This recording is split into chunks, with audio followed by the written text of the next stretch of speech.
राधे राधे, जय माता की भक्तों।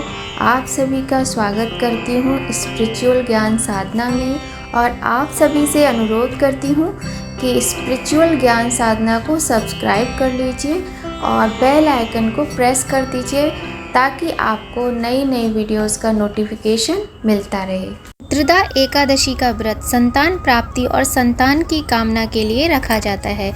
इस दिन शुभ मुहूर्त में भगवान नारायण और माँ लक्ष्मी की आराधना करने से संतान प्राप्ति की मनोकामना तो पूर्ण होती है, साथ ही आपकी यदि कोई और मनोकामना है वो भी पूर्ण होती है। जय माता की, राधे राधे, हर हर महादेव। कैसे हैं आप सभी लोग? आशा करते हैं सभी लोग बहुत अच्छे होंगे। बताने के लिए कमेंट में जय माता की, राधे राधे अवश्य ही लिखिएगा। तो भक्तों, आज की वीडियो में हम बात करेंगे पुत्रदा एकादशी के महत्व के विषय में। साथ ही बात करेंगे कि पारण का समय क्या रहेगा, एकादशी का व्रत कब और कैसे रखना है, और पुत्रदा एकादशी व्रत का नाम पुत्रदा क्यों है, क्योंकि संतान प्राप्ति के लिए बहुत ही महत्वपूर्ण है। तो चलिए प्रारंभ करते हैं आज की वीडियो। और आप सभी से नम्र निवेदन है हाथ जोड़कर कि यदि आप पहली बार चैनल पर आए हैं तो सब्सक्राइब कर लीजिए, बेल आइकन प्रेस कर दीजिए ताकि आपको महत्वपूर्ण वीडियोस का नोटिफिकेशन समय पर मिलता रहे। तो भक्तों, चलिए प्रारंभ करते हैं आज की वीडियो। आज की वीडियो में हम बात करते हैं पुत्रदा एकादशी व्रत के विषय में। हिंदू धर्म में एकादशी व्रत का विशेष महत्व बताया गया है। कहते हैं जो भी व्यक्ति एकादशी का व्रत रखता है उसे भगवान विष्णु के साथ माँ लक्ष्मी की कृपा भी प्राप्त होती है। साल भर में 24 एकादशियाँ होती हैं, लेकिन यदि अधिक मास या मलमास आता है तो इनकी संख्या बढ़कर 26 हो जाती है। हालांकि इन दोनों ही एकादशियों का समान रूप से महत्व है। वहीं सावन माह में आने वाली एकादशी व्रत का भी विशेष महत्व होता है। सावन मास के शुक्ल पक्ष की एकादशी तिथि को पुत्रदा एकादशी का व्रत करने का विधान है। बताना चाहते हैं कि पुत्रदा एकादशी वर्ष में 2 बार आती है, एक सावन माह के शुक्ल पक्ष में और दूसरा पौष मास के शुक्ल पक्ष में। इन दोनों ही एकादशियों का समान रूप से महत्व है। जो लोग संतान प्राप्ति की इच्छा रखते हैं या जिनकी पहले से संतान है और उनकी तरक्की चाहते हैं, उन लोगों को पुत्रदा एकादशी का व्रत अवश्य ही रखना चाहिए। अब जान लेते हैं वर्ष 2024 में पुत्रदा एकादशी कब है, इसका व्रत कब रखा जाएगा, पारण का समय क्या रहेगा। श्रावण शुक्ल पक्ष एकादशी तिथि का आरंभ हो रहा है 15 अगस्त 2024 को सुबह 10:26 से। सावन शुक्ल पक्ष एकादशी तिथि समाप्त हो रही है 16 अगस्त 2024 को सुबह 9:39 पर। पुत्रदा एकादशी का व्रत जो है वो 16 अगस्त को रखा जाएगा, क्योंकि 16 अगस्त के दिन उदया तिथि में हमें एकादशी की तिथि प्राप्त हो रही है। अब हम बात कर लेते हैं कि पुत्रदा एकादशी व्रत का पारण कब होगा। आप सभी जानते हैं कि एकादशी के व्रत में पारण का विशेष महत्व होता है। बिना पारण के व्रत पूर्ण नहीं माना जाता है। तो जान लीजिए और नोट कर लीजिए, पुत्रदा एकादशी व्रत का पारण 17 अगस्त दिन शनिवार का रहेगा। 17 अगस्त 2024 दिन शनिवार को प्रातःकाल 5:51 से सुबह 8:05 तक रहेगा। फिर से सुन लीजिए, 17 अगस्त को सुबह 5:51 से सुबह 8:05 तक पारण का समय रहेगा। द्वादशी तिथि समाप्त होगी 17 अगस्त 2024 को सुबह 8:05 पर। तत्पश्चात त्रयोदशी का प्रारंभ हो जाएगा और इस बार सावन के महीने में शनि प्रदोष व्रत शनिवार का पड़ेगा, जो कि 17 तारीख को है, 17 अगस्त को है। एकादशी के व्रत को समाप्त करने को पारण कहते हैं। एकादशी व्रत के अगले दिन सूर्योदय के बाद पारण किया जाता है। एकादशी का पारण द्वादशी तिथि समाप्त होने से पहले करना अति आवश्यक होता है। यदि द्वादशी तिथि सूर्योदय से पहले समाप्त हो गई हो तो एकादशी व्रत का पारण सूर्योदय के बाद ही होता है। द्वादशी तिथि के अंदर पारण न करने से इसको पाप के समान माना जाता है। पुत्रदा एकादशी का व्रत संतान प्राप्ति की इच्छा को पूर्ण करवाता है। इसका अत्यधिक महत्व होता है। बहुत ही सुंदर तरीके से आप व्रत करें, पूजा करें, भगवान नारायण की पूजा करें। यदि आपके घर में लड्डू गोपाल है तो एक शिशु की भांति उनकी देखभाल आपको इस दिन तो अवश्य ही करनी चाहिए। यदि आप सावन पुत्रदा एकादशी का व्रत रखेंगे तो आपकी मनोकामना बहुत ही जल्द पूर्ण होगी। सावन पुत्रदा एकादशी के दिन बहुत ही सुंदर योग बन रहे हैं। सावन पुत्रदा एकादशी के दिन प्रीति योग दोपहर के समय से है और मूल नक्षत्र दोपहर तक है। 16 अगस्त को विषकंभ योग 1:12 दोपहर में है। उसके बाद से प्रीति योग बनेगा और पूर्वाषाढ़ नक्षत्र है। जो लोग 16 अगस्त को सावन पुत्रदा एकादशी का व्रत रखेंगे उन्हें अखंड सौभाग्य की प्राप्ति भी होती है।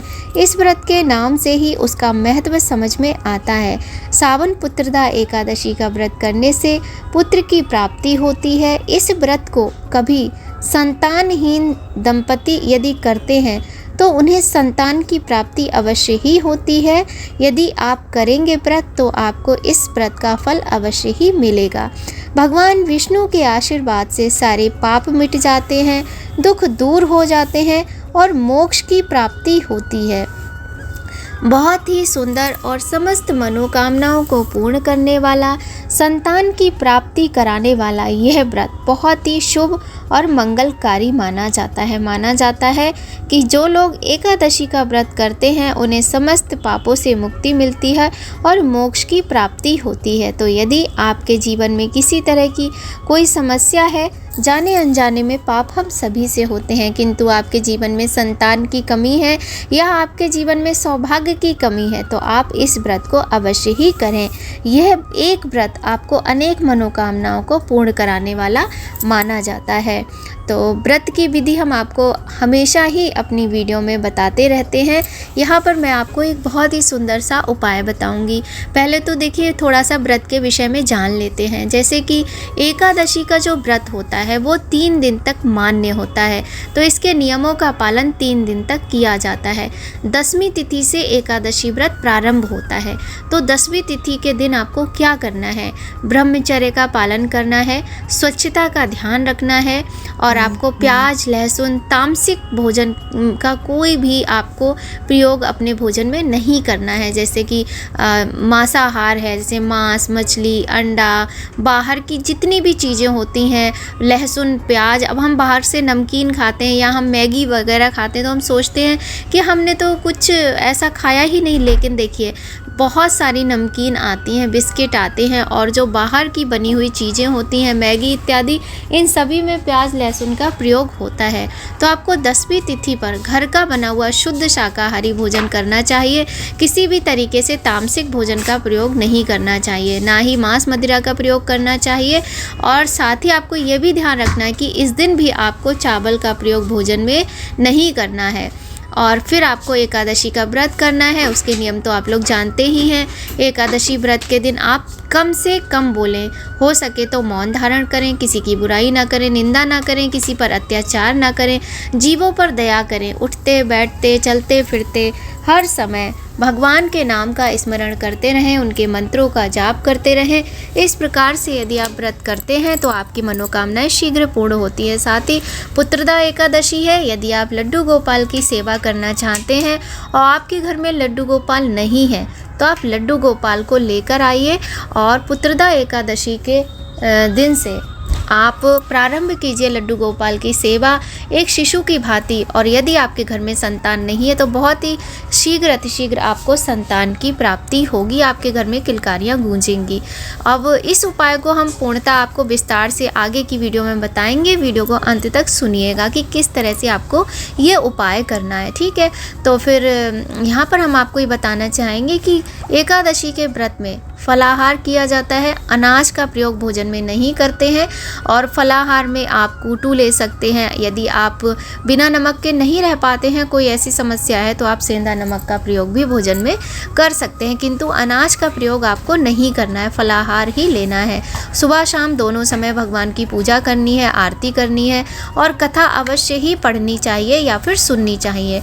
पारण का समय हमने आपको पहले ही बता दिया है और पारण की विधि क्या है थोड़ी सी वो भी जान लीजिए। भोजन बनाना है और भोजन में चावल आपको अवश्य बनाने हैं, कुछ मीठा बनाना है, पूरी सब्जी बनानी है।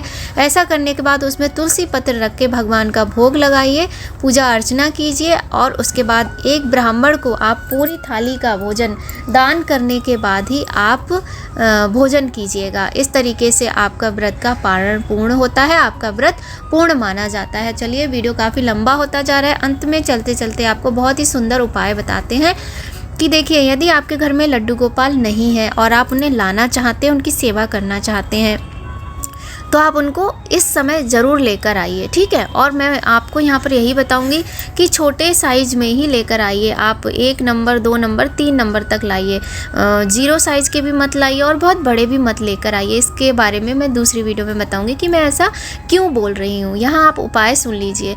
यदि आपके घर में संतान की कमी है या फिर संतान में कोई विकृति है या फिर आपके यहाँ पुत्र है, आप पुत्री चाहते हैं, या पुत्री है, आप पुत्र चाहते हैं, किसी भी तरह की संतान की कोई समस्या है, संतानहीनता सबसे बड़ी समस्या होती है, तो यहाँ आपको बताएं कि आप एक स्वस्थ शिशु, एक स्वस्थ संतान, एक संस्कारी संतान कैसे प्राप्त करते सकते हैं। आप पुत्रदा एकादशी के दिन से ये उपाय शुरू करेंगे और प्रतिदिन आपको करना है। तो सबसे पहले आपको लड्डू गोपाल जो आपके छोटे से हैं, शालिग्राम जी हैं, उनको आप पंचामृत से स्नान कराइए, फिर शुद्ध जल से स्नान कराकर उनको इत्र लगाइए, सुंदर वस्त्र धारण कराइए, जो भी छोटा मोटा श्रृंगार है वो कीजिए, उन्हें भोग लगाइए। इसके बाद अपनी गोद में आपको बिठाना है और हाँ, माता हो, पिता हो, स्त्री हो, पुरुष हो, उनको पीले रंग के ही वस्त्र धारण करने हैं, इस बात का विशेष ध्यान रखना है। इसके बाद उन्हें आप अपनी गोद में बिठाकर गोपाल सहस्त्र नाम का पाठ कीजिए। उसके बाद भगवान से आप अपनी जो भी मनोकामना है संतान के हेतु आप भगवान से मनोकामना मानिए। फिर आप देखिए 1 वर्ष के अंदर अंदर आपकी मनोकामना अवश्य पूर्ण होगी। बहुत ही सटीक उपाय है और अचूक उपाय है और मैं आपको बताऊं अनुभव के द्वारा कि ये स्वयं के द्वारा किया गया उपाय है। आप ऐसा करके देखिए, आपको स्वस्थ सुंदर संस्कारी संतान की प्राप्ति होगी, बिल्कुल लड्डू गोपाल के जैसी। तो वीडियो आपको थोड़ी भी अच्छी लगे लाइक कीजिएगा और मम्मी पापा भाई बहन फैमिली फ्रेंड्स के साथ शेयर कीजिएगा। अंत में आप सभी से अनुरोध करते हैं, अपना प्यार, अपना आशीर्वाद, अपना सपोर्ट ऐसे ही बनाए रखिए स्पिरिचुअल ज्ञान साधना के साथ। मिलते हैं आपसे नई जानकारी के साथ नए वीडियो में। तब तक सभी लोग खूब खुश रहिए, प्रसन्न रहिए, स्वस्थ रहिए। जय माता की राधे राधे कमेंट पे अवश्य ही लिखिएगा। जय माता की राधे राधे, हर हर महादेव।